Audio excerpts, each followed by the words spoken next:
and welcome to PlayStation Access. My name is Holly and I am with Nathan. Hello. Nathan, this is Anthem. This is Anthem. This is a big game. I'm so excited for this. So I saw a behind closed doors 25 minutes gameplay presentation at EA Play. Yes. And this is like a bit of a cut down of that. Right, okay.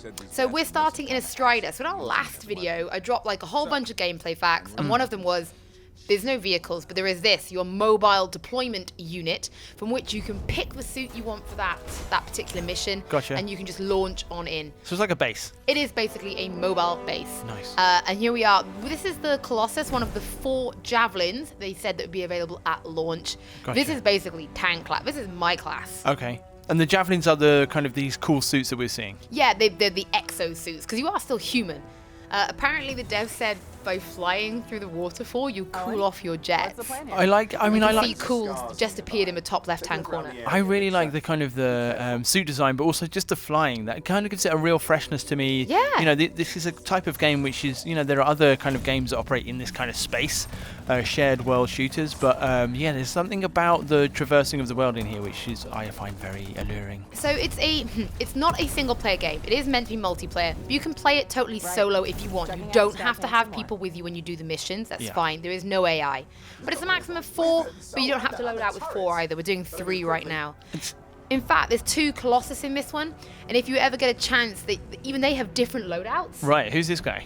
So I think this is the Ranger, more with the guy we're playing as now. Now this giant creature, I mean in 14 we call them, Final Fantasy 14 we call them Fates. Yes. But they're just like random huge enemies that will spawn in the world for you to take on. It's kind of a shared world event, right? Basically, I mean, it's awful and really difficult, so we bailed and went swimming.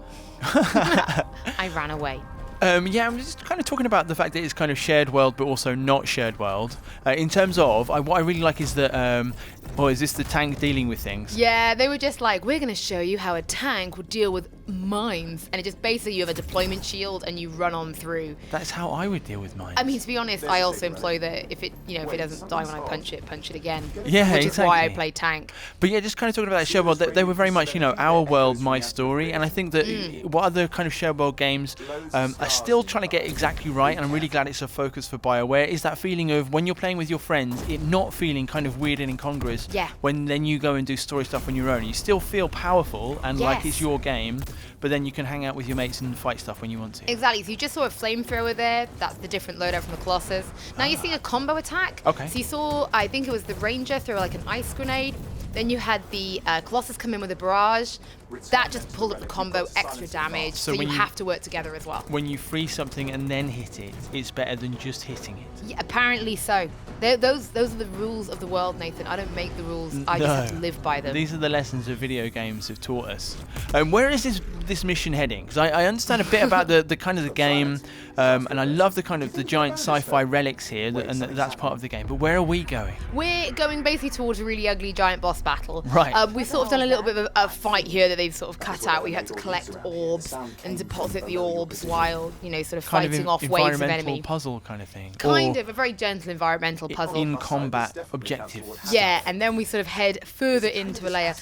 They haven't told us an awful lot about the story. It's very Bioware in the sense that it's definitely there, but it's ours to discover. They talk about gods and things. Yeah, and I don't think we're going to see anything particularly in depth from them because they never want to spoil their stories. No, that's fair enough. And, you know, there's no relationship building in this one in the sense that, you know, it was all about who you were romancing in Mass Effect. I'm glad you said romancing. Yeah, good. There isn't that. They're still building friendships and dialogue wheels and stuff. Holly, wait a minute. What's this guy and his big glowing weak spots? Well, I don't think we're going to find out. Oh man, Anthem. Thank you for showing us some gameplay of Anthem we've not had on the channel before. That was awesome. Let us know in the comments what you think of Anthem, guys. Do like this video if you enjoyed seeing some PlayStation 4 gameplay for the first time. And stay tuned to the channel. We've got loads more coming up from E3.